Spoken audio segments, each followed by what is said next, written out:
자, 오늘은 역할 행동과 역할 갈등에 대해서 배울 건데, 어떤 것이 역할이고 어떤 것이 역할에 대한 행동인지를 정확하게 구분할 수 있어야 합니다. 자, 지금 오른쪽에 보면은 지금 역할이 있죠. 지금 여기서 보면 역할이 있습니다. 그 역할은 어떤 거냐? 일정한 지위에 대해서 사회적으로 기대되는 행동 방식이다. 자, 일종의 어제 대통령에 대해서 얘기를 했습니다. 아니면 저와 같은 지금 선생님. 선생님은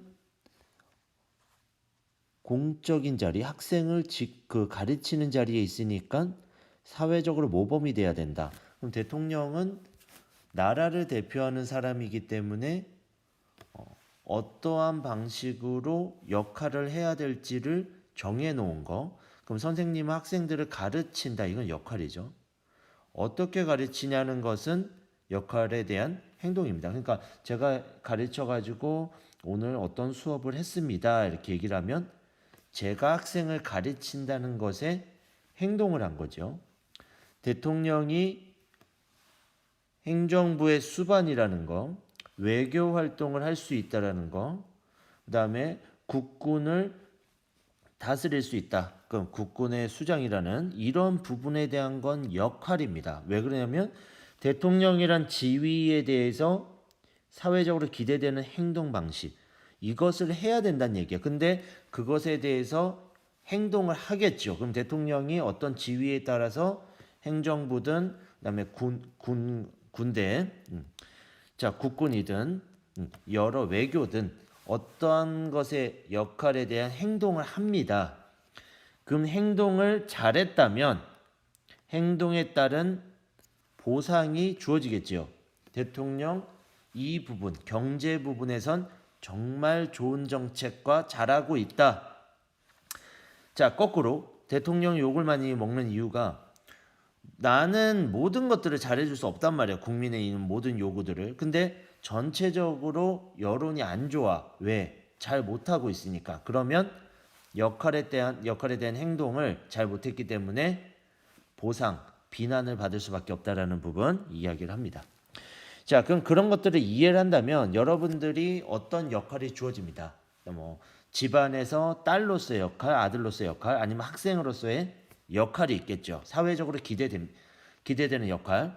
그러면 뭐 아들로서 효도를 한다라든가, 아니면 딸로서 부모님의 어떤 일을 도와드린다라든가, 아니면 학생으로서 학생의 본분은 공부를 하는 거야. 공부를 열심히 한다라든가. 이런 기대되는 행동에 따라서 역할에 따라서 행동을 하지요. 근데 행동에 따라서 보상을 받을 수도 있고 잘못된 비난을 받을 수도 있다라는 걸 설명합니다. 자, 그러면 내용을 설명하면 사실 어렵지 않습니다. 이 부분 전체가 시험에 나오면 어렵다는 얘기지 교과서에 나오는 내용은 정말 이해하기가 쉬워요. 자, 그럼 봅시다. 자, 이렇게 볼게요.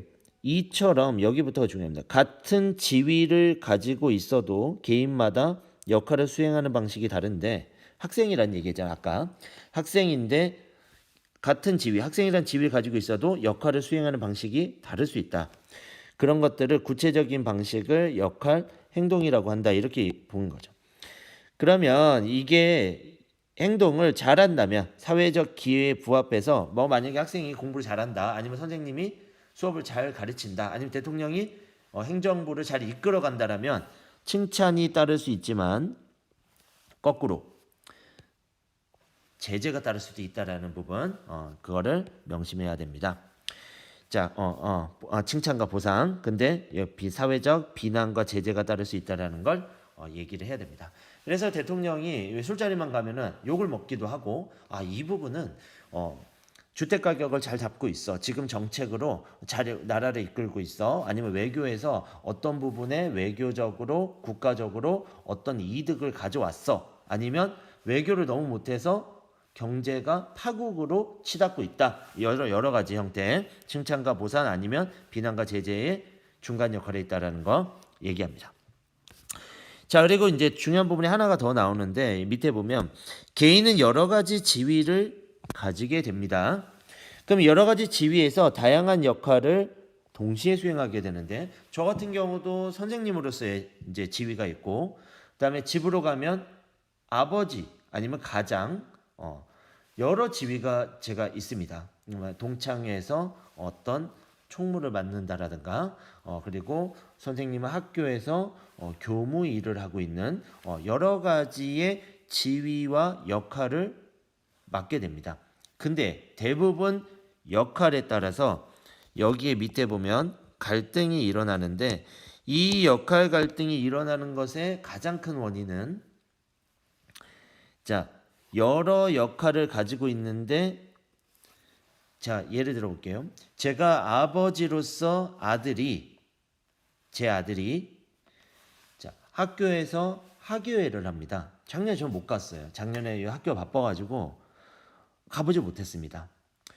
학교가 계속적으로 발전되는 가운데 제가 하는 역할들이 많았기 때문에 뭐 제가 잘했다는 얘기 아니고 열심히 하려고 노력했기 때문에 그 역할에 최선을 다하기 위해서 가정에 있는 역할, 아버지로서의 학교에 가야 되는 역할을 포기했습니다.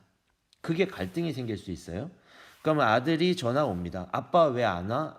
아빠는 학교 일 때문에 못 가. 대신에 주말에 선물 사줄게.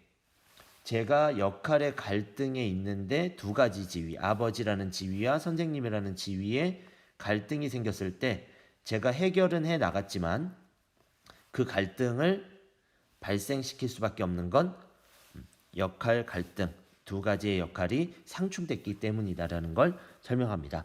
여러분들도 좀 생각해 보면 근데 제가 작년에 사회문화 수업을 하면서 친구들한테 작년 선배들이죠. 2학년한테 많이 물어봤어요.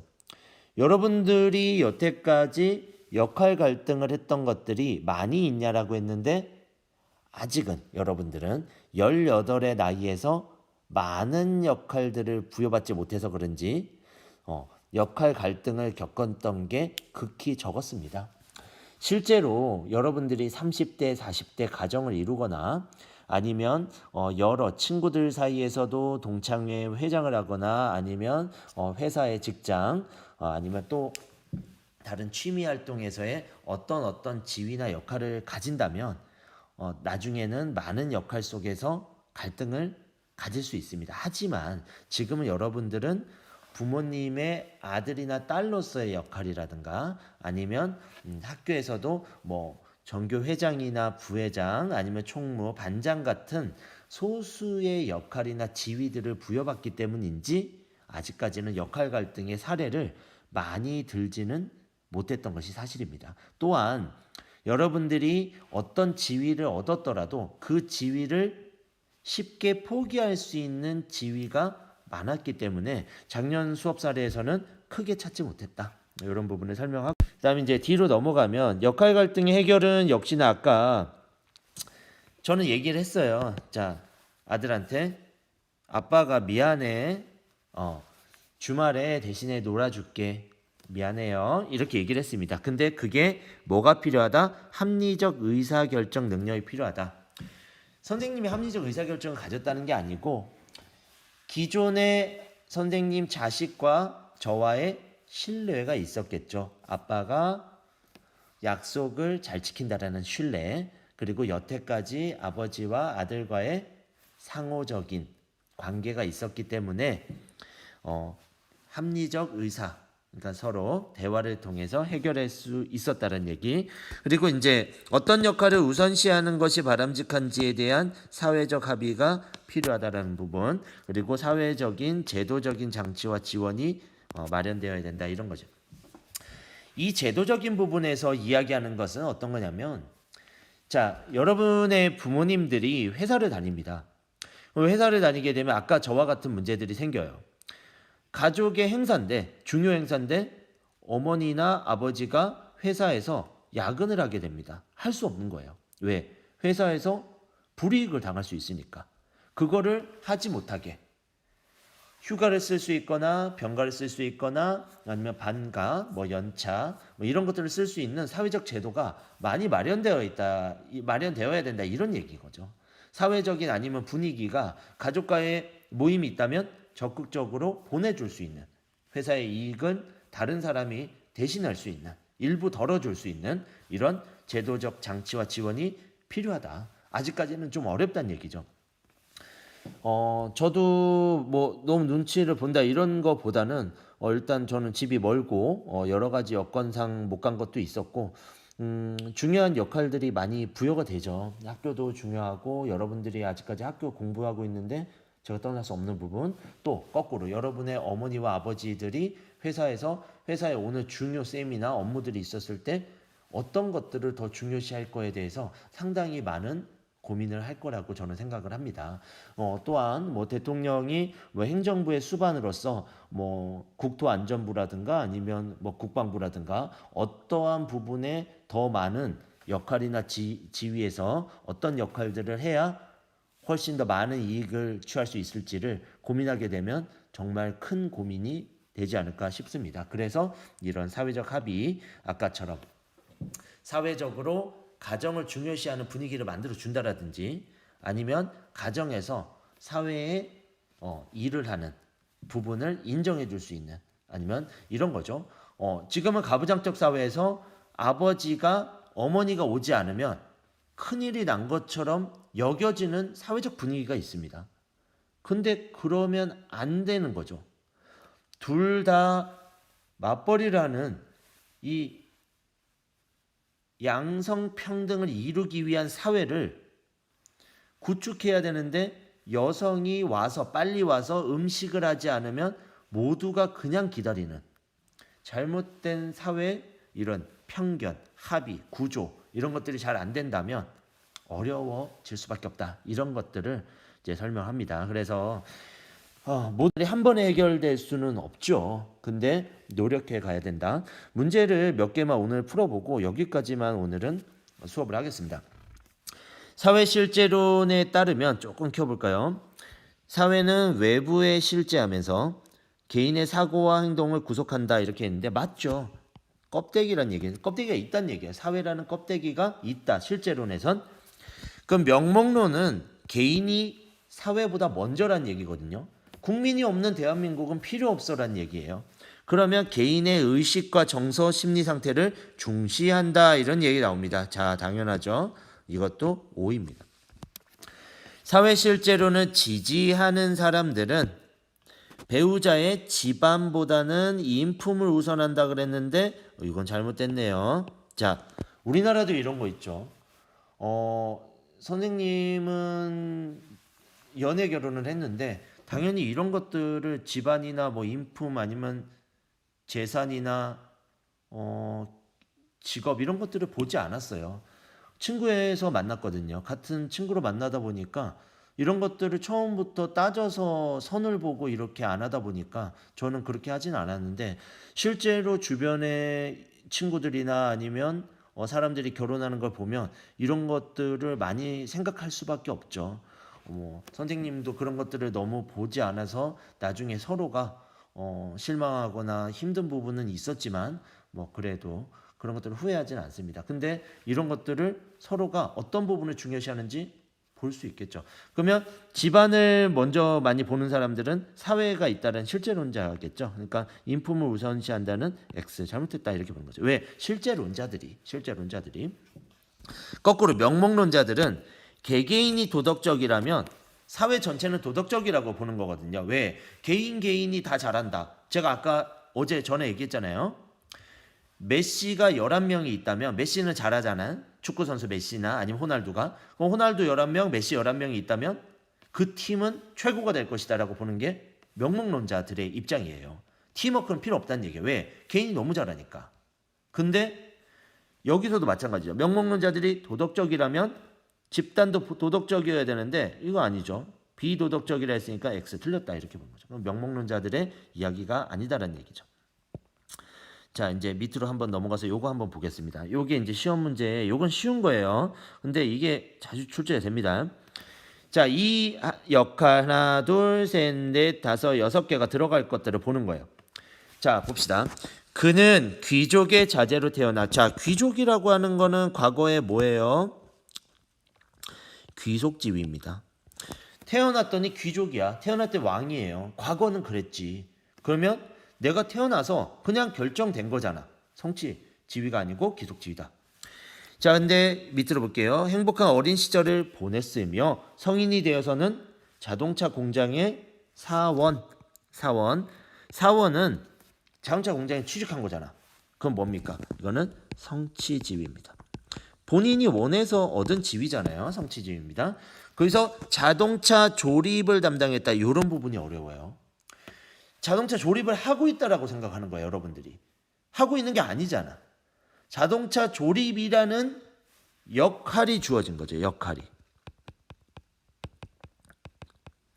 이런 거죠. 직장에 갔더니 너의 역할은 자동차 조립이야 이렇게 얘기하는 거예요. 그러면 그 사람은 역할은 자동차 조립하는 사람이구나. 선생님의 역할은 학생들을 가르치는 사람인 거지. 지금 가르치고 있는 건 아니잖아. 그건 행동인 거고. 그거는 역할이다. 자, 그리고 나서 1926년 평범한 일상에서 벗어나 새로운 인생을 개척하고자 초기 우편 비행 사업에 가담하였다 이렇게 나옵니다. 자, 그러면 역할이고 역할에 따른 행동이겠죠. 역할 행동. 새로운 역할의 행동이다. 그랬더니 어떻게 되는지 봅시다. 조종사로 일하면서 집필한 야간 비행이란 책이겠죠. 페미나상을 수상하였다. 역할에 대한 행동을 했어. 내가 우편 비행 조종사로 일하면서 집필한 조종사로 일은 했지만 거기서 내가 평범한 일상에서 벗어나가지고 거기서 글을 썼죠. 그런 행동으로 뭘 했습니까? 페미나상을 수상했다. 그럼 뭡니까? 역할 행동에 따른 보상이 된다 이렇게 봐야겠죠. 그럼 얘는 페미나상이겠죠. 이렇게 봐야겠죠. 자, 그리고 나서 마지막 결국은 2차 세계대전이 일어나자 그는 부모의 반대로 고민에 빠졌다. 역할에 고민이 빠진 거예요. 전장에 참가할지 참가하지 않을지. 자, 그래서 이 고민에 대한 부분은 역할 갈등이다. 실제로 여러분들은 지금 전쟁에 참여하라면 참여하지 않겠지요. 근데 친구들이나 모두 다가 죽어나가는 분위기 속에서 나 혼자 살기 위해서 도망을 친다? 저는 전쟁을 나가지 않겠다. 그럼 여러분들의 이웃이나 주변에서 여러분들을 손가락하지 않겠습니까? 올바르게 살아가기 어렵다라는 생각도 여러분들이 해봐야 됩니다. 나는 패배자, 도망자 이런 타이틀로 살아가는데 손가락질을 받는 부분들이 있었단 얘기예요. 그래도 살아가는 게 더 중요하지 않냐? 맞습니다. 뭐 반대로 말하면 그런 것도 맞죠.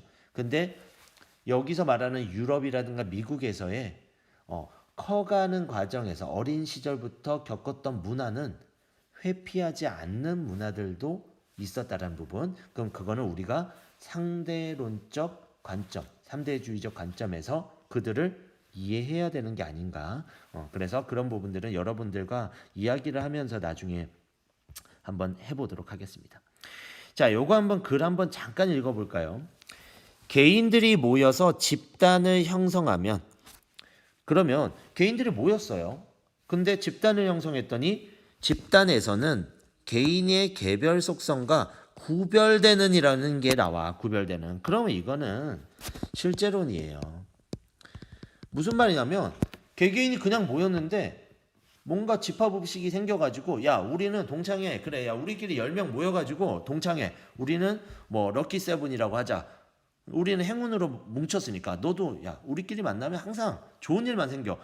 그러면 럭키세븐이라는 그 말 자체가 집단의 대상이 될 수 있고 작은 사회가 될 수 있다란 실제론자들의 입장이죠. 이런 것들이. 그래서 결국은 이런 거예요. 이러한 현상들은 집단을 구성하는 세 사람의 개별적 속성과는 별개로 고유한 것들이 표출된다. 이거는 실제론자들이죠. 그래서 여기 실제론의 이유. 그래서 여기는 사회실제론자인가? 그래서 그렇게 생각하는 이유에서 역시나 집단은 개개인이 모였더라도 집단이라는 고유한 특성이 존재한다.